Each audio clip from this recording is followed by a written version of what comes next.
万象内部追击，欢迎收看《关键时刻》，我是陈莹。随着川普的当选，美中关系最腥风血雨的时刻要来了吗？因为呢，现在包括他的国务卿、国防部长、国土安全部长的大将人选逐一到齐，大家赫然发现，这就是川普的5大护法：绝对的忠诚、绝对鹰派、绝对的剑指中国。而不止如此，川普告诉大家，他呢要来结束俄乌战争，要解决中东问题。当川普强调他要让美军再次伟大的时候，在他上一个任期内，所有不听话的人全部都要走。这是所谓的美军大清洗吗？而当川普不按牌理出牌的时候，当他的内阁成员都是绝对服从，美国即将要迎来4年的狂人政治，这要如何影响到台湾呢？好，今天同样我们邀请到了几位来宾跟我们一起讨论。首先是财经专家黄时聪，大家好；接着是美丽岛电子报董事长吴子嘉，大家好；资深媒体人姚慧珍，大家好；时事评论员张宇轩，好；战略专家林廷辉，大家好。好，所以是从今天大家都吓了一跳大家说到了国防部长，我们以为可能是一个将军，可能是一个我们熟悉的政治人物，没错，不是一个福斯电视台的主持人。没错，事实上今天川普呢公布了新一波的这个人事名单，这里面来说的话，国防部长赫格塞斯，还有包括说他们的 CIA 的局长叫拉特克里夫。那拉特克里夫呢，他之前曾经担任过美国的这个情报总监，那他对中国也是非常的鹰派，他认为说中国是2战以来呢对全世界最大的这个威胁。好，那这个赫格塞斯来说的话，他是新任的国防部长呢，他也写了非常多著作，他对解放军也深深的了解。他认为说，我们目前为止来说，解放军任何一个动作都是针对美军而来，我们未来绝对要击败解放军。所以他是一个畅销作家，对，他是一个中国通吗？他也了解解放军，而且他也当过兵，所以呢，事实上他也对军队，然后对中国都非常了解。好，然后自此以来的话，我们可以讲美国的军事、外交还有国防的重要人士，包括国防部长赫格塞斯、国务卿卢比欧，还有国家安全顾问华尔兹，还有包括 CIA 的局长，还有这次原本也可能会入阁的科顿，他未来在美国的这个参议院的情报委员会里面担任继续的这个反华急先锋，所以媒体就把这5个人呢列为什么？对中国的5个超级鹰派、5大先锋、五大将都来了。那所谓的告诉你什么？告诉你川普在未来的时间里面来说的话，他跟中国绝对是没有妥协的余地。他们请这么鹰派的人啊，那这么多鹰派的人，我再跟他讲一个可能性，为什么？因为这5个人呢，绝对没有一个人能够当所谓的刹车皮。在过去川普第1任的任期的时候呢，很多人在当他的刹车皮啊，你跟中国关系不要那么紧张。但是这5个人，没有一个人会当刹车皮，而且可能会加速。事实上，川普现在呢，准备要对美军进行过一个大清洗哈。那为什么他要请这个赫格塞斯？第一个，因为他跟军方渊源不深，所以你要由他来清洗军方的话，是一个非常好的人选。再来还有另外一个人，伊隆马斯克。伊隆马斯克他是政府效率部门的人，他也要准备清洗美军。美军他们都认为说美军这个太过庞大，而且里面有太多人对川普不忠诚。所以问题是美军不是全世界最庞大、最厉害的军队吗？对，没错。但是他们要把它打造成更厉害的军队，也要清洗。那你看，这是《华尔街日报》的，他说。川普准备要拟一个所谓行政命令，然后设立一个委员会，然后罢免一些将军。罢免将军？对，他这个叫成立一个叫做战事委员会，然后他是说呢，用这个所谓的他们可能是不是这个军官，他们可能是士官或是一般的兵，然后他们要对这个所有的这个将军进行考核之后，把不适任的把他汰除掉。所以你要川普这样，川普现在这样要把不听话的、不忠诚的所有的将军全部把他汰除掉。即便是将军，也可能被川普fired。好，那他现在主要有2种人。第一个人是什么？他是说呢，第一个，因为我们知道，事实上川普一直对这个，包括说像在拜登时代，他不是从阿富汗撤军吗？对，撤的哩哩啦啦，他就说好，这些，他就说。在我上任的那一天中午之前的时候，请把那些所有参与在这次阿富汗撤军的所有的将军，在那天中午之前，请你就离开。You're fired。对，你们就完全被 fire。所以这些因为当初在阿富汗处理不当的将军，全部都离开。另外第2个是什么？他认为说，美国将军现在有很多觉醒派，就是你一直在那边讲，你不是在讲你的战功，你一直在讲说我的出身怎么，这些人他也觉得不行，我要把他完全 fire 了。那 fire 这个人是谁？大家看到这个人完全会吓掉，是现在的美国的参谋联席会议主席啊，这个乔治这个布朗啊，布朗来说，你看他就是这位目前为止美国最高将领，他都有可能 fire 他。那为什么 fire 他？因为他说了，你布朗啊，我提拔你上来没有错，可是问题是你一直在说什么啊？我这个弗洛伊德就黑命贵运动之后对我的影响多么大？他一直在讲说他黑人出身这样一个状况。他说你将军你就将军，你应该讲这么多干嘛？太软弱了吧？所以他也要把他 fire 掉。所以你知道市场现在他要 fire 很多人，就是第一个你不听话，第二个就是说你可能过去一段时间你有太多跟我意识形态都完全不对，他要把它完全清楚。所以呢，未来没有一个人美国的将军可能跟川普唱反调啊，特别是说为什么我们说未来可能中美之间有可能会爆发冲突？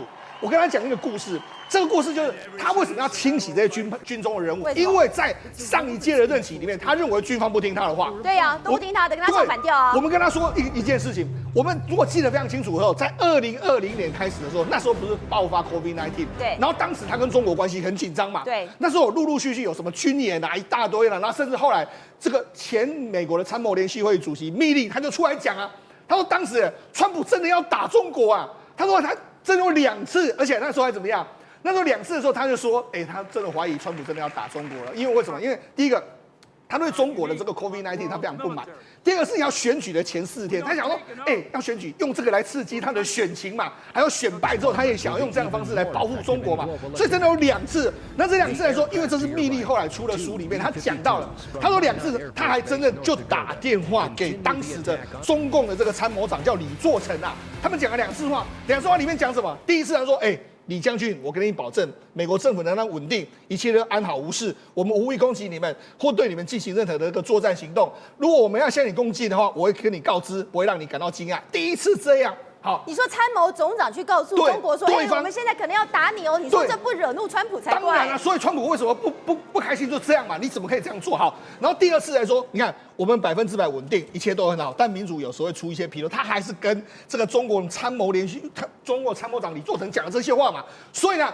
这个川普很生气，川普后来否认说，我从来没有要打中国的意思。可是问题是，密利绝对不会乱讲嘛，他一定是接受到某些命令的时候，他才这样做嘛。所以这里面告诉你2件事：第一个，川普在第1任期的时候，他真的会想，他真的要打中国；第2个是什么？密利，你看你居然泄这个密，你这个军方显然有相当大的问题。所以为什么我说从密利的作为，你就知道为什么他第2次上任来说，他要清洗军方，因为军方很多人不听他的话。很多军方可能会对他踩刹车。现在，陈勇问你，他把这些将领全部都去除掉之后，请问军方会有人对他踩刹车吗？没有人踩刹车。他说要打的时候，人家会怎么样？就打。然后那些什么，包括说现在汉克萨斯那些所谓的美国的国防部长、美国的这个卢比欧，他们如果真的要打的时候，有任何人当刹车皮吗？绝对忠诚啊，绝对鹰派啊，没有刹车皮。所以假设真的中美关系滑落到一个程度的时候，搞不好真的川普的狂人性格起来的时候，真的有可能会出现2国大战的可能性。好，再来，我们讲今天最新的一个人物就是这个汉克萨斯，就是他现在变成是美国非常知名的这个，他原本是美国非常知名福斯电视台的主持人嘛，就被讲今天川普宣布他担任这个国防部长的时候，大家其实都吓一跳。我跟他讲，他其实还蛮有专业，他写过一本书，就是这本书叫做《打击军人的这个战争》，他写的非常多跟军队都相关的。然后呢，他前一阵子呢在接受这个电视台访问之后，其实可能他也大概也知道他有可能会担任这个国防部长嘛，所以他担任这个访问的时候，他说什么？他说呢，他批评了2件事。第一个，他认为美军的采购流程非常的缓慢，因为美军是个非常庞大的系统，你看1年管8500亿的这个预算，然后这么庞大的机构，他说，我们这个所谓这个反应速度都很慢，采购很慢，然后后勤补给都非常慢，我们没办法打仗。他就说，他直接讲这样，你看。中国打造一支击败美国为目标的军队，这是他们的战略初衷。所以也就是说，他认为中国彻头彻尾，他们打造的这个军队目的就是要击败美国，就针对美国而来。那美国还在那边这个好像不知道这件事情一样。他说：“你看，中国早就有击败美国的计划，美国不但没有任何计划，还要让中国的 TikTok 进入美国，甚至还先告诉中国我们可能要攻打你，但没有这回事哦。”对，那他好，你要想，他讲这么多，那中国到底是怎么打？他说的非常清楚，他说美军的主要战力就是航空母舰，对不对？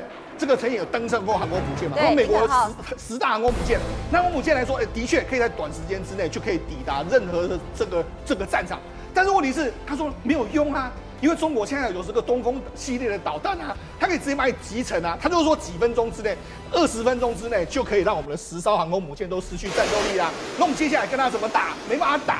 所以他就说我们要改革我们目前为止所有的，包括从后勤补给，甚至到作战的方针。所以你看，他其实是目前为止真的是他汉克赛斯，他上来说，他极有可能会把目前美军的所有的装备，还有所有的作战的计划都全部换成新的。好，但世聪，其实现在啊，川普上任之后，乌克兰非常紧张了。他不是说24小时要解决俄乌战争吗？所以现在泽伦私下做了什么？对，没错。事实上，目前为止来说，俄乌两个国家都非常紧张，因为川普要结束这个战役啊。问题是我要怎么样在这个川普上来之前获得最大的这个战争效果？所以现在为止来说，你看俄乌双方对对方都使出了这个最大的绝招。你看目前为止来说，当然在俄乌战场上面来说，双方还是互相的这个僵持。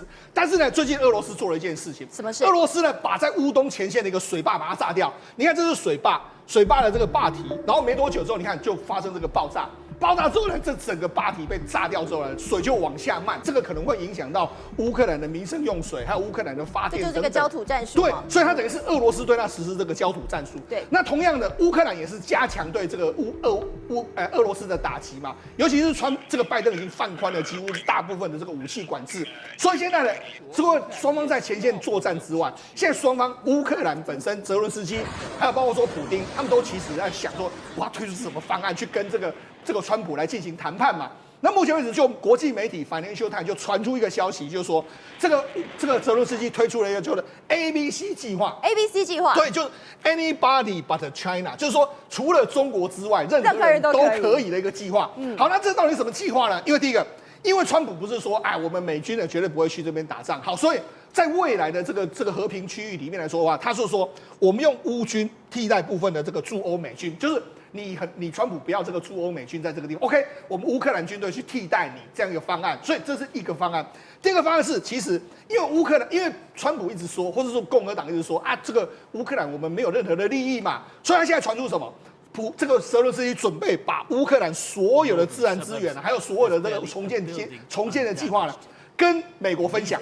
那除了中国之外，排除中国之外的任何人都可以参加。不过你可以看出来，川普还没上台，你看他的从人事命令到他未来可能的作为，已经影响了我们世界未来的走势了。好，所以宇轩，你看到现在的泽伦斯基，他是竭尽一切所能要来讨好川普啊。尤其我们看到现在呢，俄乌战争的最前线，双方使出了大绝招，这是在为自己争取所谓的谈判筹码吗？因为当这个 Trump Jr. 讲说 38 day your allowance will left， 什么意思？你的最后零用金就只剩下38天了嘛， 38天就没了。所以大家以为说38天战争结束，不是，这38天两边会干嘛 ？all in， 我全部都跟你拼了嘛！你想想看哦。就在最近呢，发生一个战事是什么？俄罗斯派了145架无人机去什么进攻我们讲乌克兰。就乌克兰呢，现在是不是在打俄罗斯的本土，也是库斯克这个地方嘛，也一样派了45架。所以各位，我直接带你去看现场状况。我跟你讲，这是打到呢眼睛杀红了。所以包括别尔哥罗德这个地方也一样。各位，来我们仔细看那轰炸画面，你看原本它是一栋什么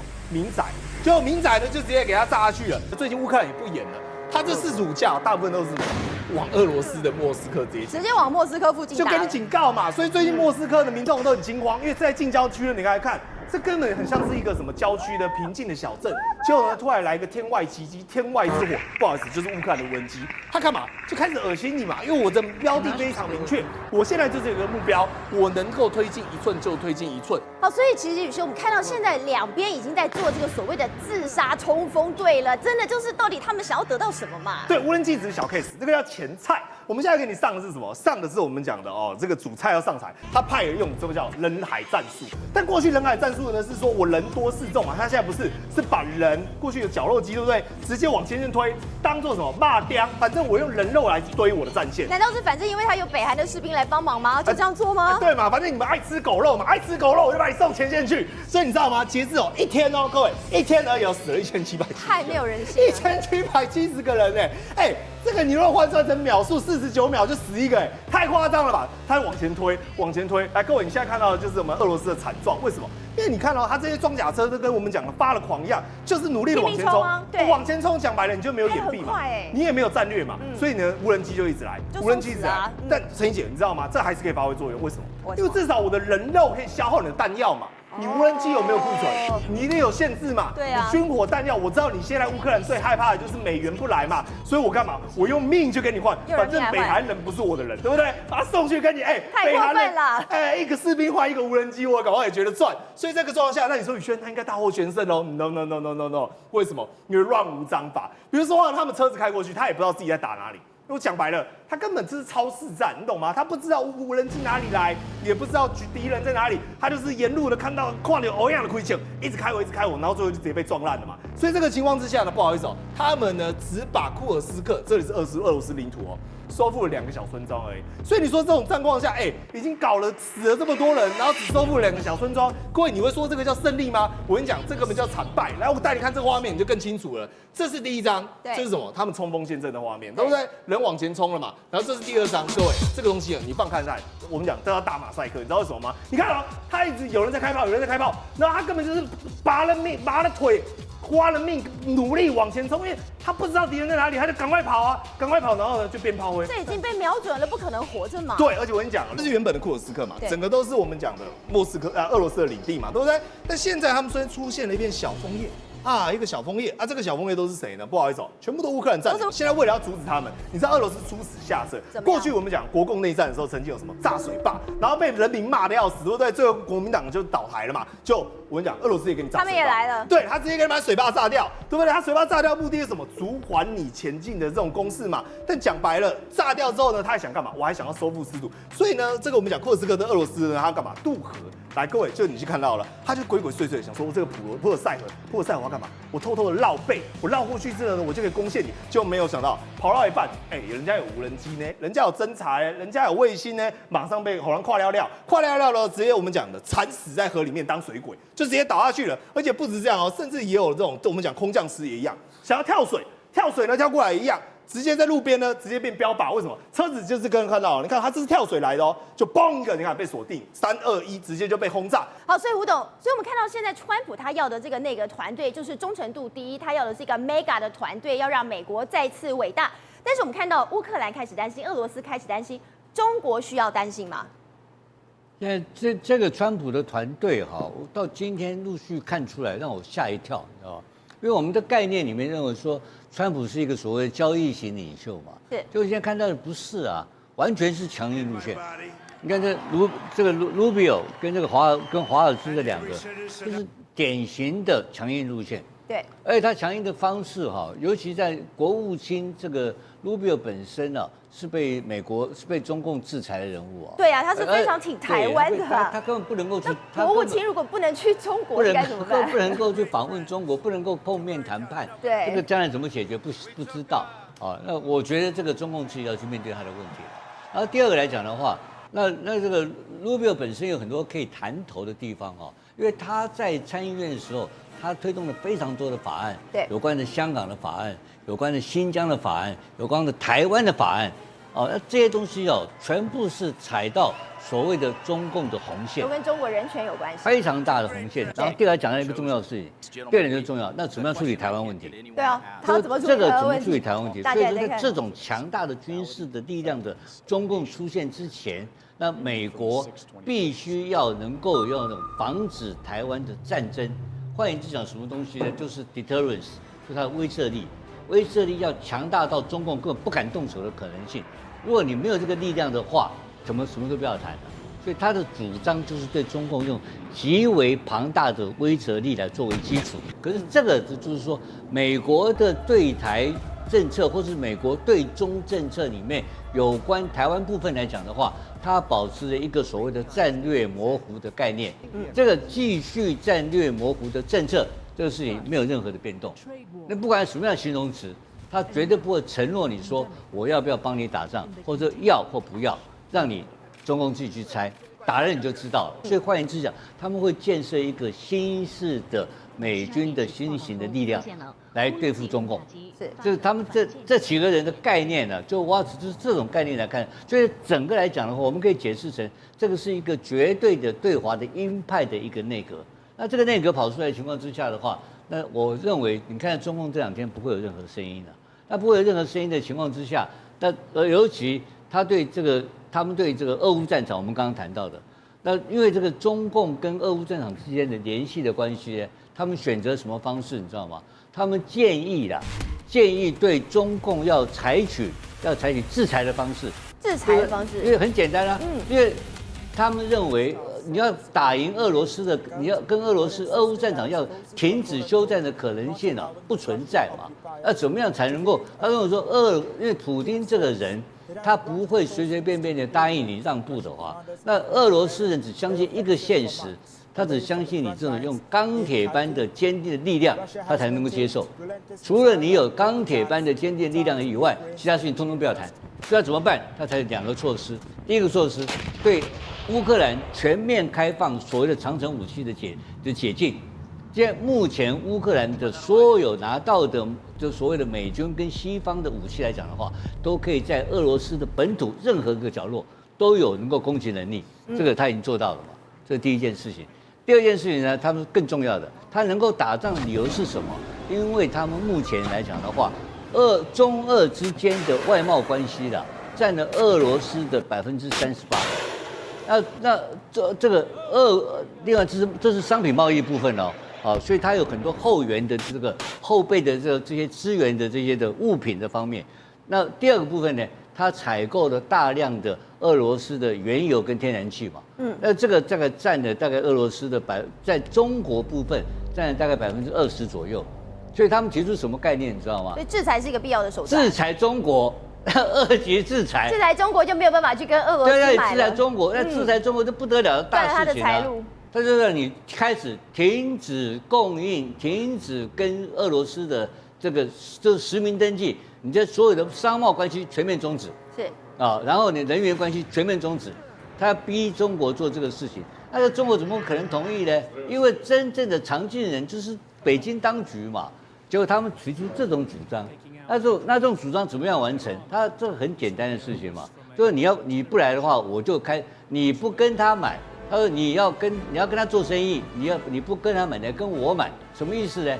就他要变成全世界，美国要变成全世界最大的能源供应国嘛，对不对？他说你停止跟这俄罗斯买的话，你跟美国买，否则的话我就制裁你。因此这种都是非常非常不可思议的、强硬的、完全想象不出来的这种的惩罚措施。所以他们学者给他们讲一句什么样的话呢？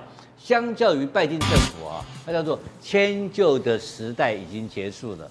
不再迁就了，不再迁就了，从此不再迁就。那至于说到底，那你这边提到的，那乌克兰也不是笨蛋，所以乌克兰提出一个对川普的一个加强一个这个 ABC plan 嘛，就是 anybody but China 嘛，川普会非常有兴趣接受乌克兰的胜利计划。好，所以慧珍，其实我们刚才讲到说，一旦中国被制裁的话，那真的是讨卡莫雷修了。尤其现在呢，针对川普当选了，北京已经在制定相关的这个应对措施，但问题是现在它的内忧解决不了。是最主要一个情况，就是说，在川普还没来之前，他们自己内部的问题已经是滚雪球般的越来越严重。你现在看到画面，就是这2天呢，在中国其实那个媒体是没有相关的报道，但是全世界在瞩目，因为这造成死伤真的是太大，甚至用恐怖攻击来形容都不为过。主要就是什么呢？在11号的时候晚上的7点多，在珠海的运动中心的外面哦，他们本来有200-300人，都是中高年人士，然后就大家都说啊去那边运动啊，有的人是跳什么土风舞，有的没的。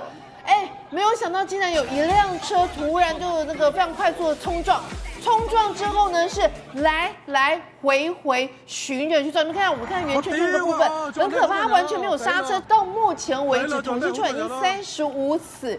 43伤哦，一个这样子的车祸事件造成35死，你会觉得它是单纯的车祸事件吗？所以这起事件真的已经震惊了这个就是他们中央啊，包括习近平就说这起事件的这个凶手啊，性质极其恶劣，一定要呢就依法来严惩。那甚至连李强也说，这个矛盾呢一定要排除啊，确保社会的大局稳定啊。那大家就想说，怎么会弄个新闻弄得这么大？结果你发现很诡异的一件事情是，中国自己内部反而没有太多的报道，反而是谁？外媒，也就 BBC 的一个记者到现场去报道，就是看到这个记者，天哪，旁边竟然冲出了这个男生，就不断的阻止，然后这个BBC 记者说你是谁啊？他说我是中国公民。明啊，他就说不是啊，那你要干嘛？你怎么可以阻止？你说连民众都来阻挡外国媒体拍摄，对，他就说你为什么要阻止我采访？我现在在工作啊。他就说，我告诉你，我是中国人，我中国人在这块土地上，我就可以阻止你。他就说不是啊，你阻止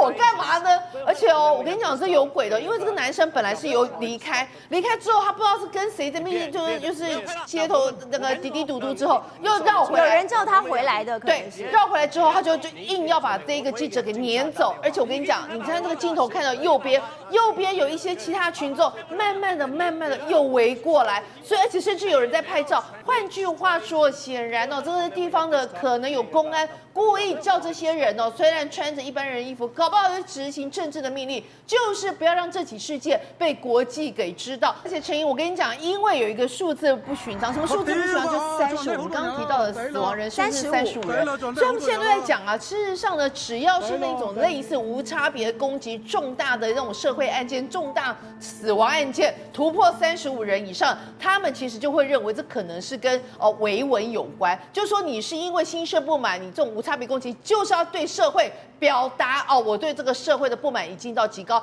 换句话说，社会是谁控制？共产党嘛。所以你对社会表达不满是对谁表达不满？就是对共产党表达不满。所以他们就说，现在为什么有一个不能说的秘密？包括他们就开始统计起来啊，2011年那个温州的动车相撞事件，他们也说一开始报道死亡人数多少，就是35人。后来2015年上海的各个一个跨年事件、踩踏事件，死亡人数也是35人。让你来看，这真的是一个魔术数字哎！从1993年当时发生了这个车祸意外，35个人死亡；辽宁省的商场火灾，35个人死亡。好，到了2001年的8月份，当时呢同样是这个意外，35人死亡，一直到2004年。都是35个人死亡，不管什么样的灾难都是35，怎么可能都是35？就是35之后以后就不报了，就是不再统计了。所以从这个事件来看，尤其是我们现在整个中国看就知道，大家都知道经济非常的不好啊，房地产各个方面都不好，所以导致他们真的认为说，这有可能就是因为经济不好，然后人心动荡所产生的一个无差别的社会的攻击事件，而它的主要跟深层的意思就是对于现在共产党统治的社会表达不满。那你现在看到这个画面是什么？其实就回到了我们刚刚这个，其实就是个当事人啊一些过往的一些事故的情况。那现在回到一个数字，什么数字呢？就是经济的问题嘛。对，经济出现了大问题，所以讲实在话，你本来有房子的，现在房子对你来讲不是资产啊，变成是什么？变成是负债啊。所以呢，现在就有个新闻，北京180栋的别墅竟然要用7折来拍卖。你现在看到这个房子，很可怕。你想说这个送我都不要，大家敢住吗？不好意思哦，这以前可是一个高大上的别墅区，它是在哪里？北京市顺义区的一个枫桥别墅区啊。这本来当时盖的时候188套的这个别墅哦，就后来因为施工完落成之后呢，竟然只卖了8套，然后188套卖8套，188套就只卖尾数，后来全部都卖不掉呢，这个建商也垮了之后呢，当然就是也被拍卖啊干嘛，然后到现在这么多年，然后银行才把它弄出来拍，就他们就说这个后来这个就算你打7折拍了，结果呢目前为止才吸引132人来看一下，然后这其实就讲实在话，可能要拍也拍不掉。好，所以景辉，现在川普上任之后，大家在担心说哇，接下来会不会是狂人政治呢？但是问题是，他所针对中国的打击，现在已经不只是经济上而已，而是全面的打击。对，你把所有的人士拿出来看哈，第一个，这里面没有对俄罗斯是强硬派的，都是对中国还有对什么伊朗是强硬派的。这对你中国伊朗。看到现在的这袜子，它自然就是出身绿扁帽嘛。对，绿扁帽，你知道这种杀过人的在战场上曾经跟敌人这样对峙过的这种未来在政策决策方面来讲的话，对中国来讲的话，也绝对会赶尽杀绝。更强。所以我们看到未来可能川普任内可能会有铁跟血的这种政策。铁与血的政策。对，铁与血的政策。那简单说一句话啦，也就是说，这些人你看到这些人全部都40、50岁而已，就在培养共和党的新接班人。再来一件事情，他们也都是媒体出身，或者是国会议员出身，也就是说，他们知道怎么跟民众沟通，然后他在做这个决策的时候又是很强悍，因为有些也是军人出身，所以换句话说，执行川普意志才是最重要的，因为川普会告诉他们你们做什么，他们都是执行者，而在执行的过程当中，又获得民众的喜爱的时候，因为他们知道民众喜欢什么东西，然后用民众听得懂的语言告诉民众，然后强化整个美国国防之外，另外对中国的这个政策来讲的话，完全没有任何蜜月期可言，或者是任何缓冲期所以一一方面，川普在做什么事情？川普2.0在做的就是培养吸血，在培养这些相关的这个重要的沟通人士之外，未来这些人士都有可能会取代川普，可能成为未来的共和党明日之星啊。所以我们要记得一件事情啊，现在的中国其实真的要准备好的什么事情？美国要跟你断绝任何的联系，跟断绝任何沟通。Rubio 没办法跟你去中国大陆，对不对？因为你被你制裁嘛。然后接下来，哇，这个也曾经参加苏莱曼尼的这个斩首行动哦。那这些斩首行动来讲的话，其实习近平现在可能也怕被斩首行动。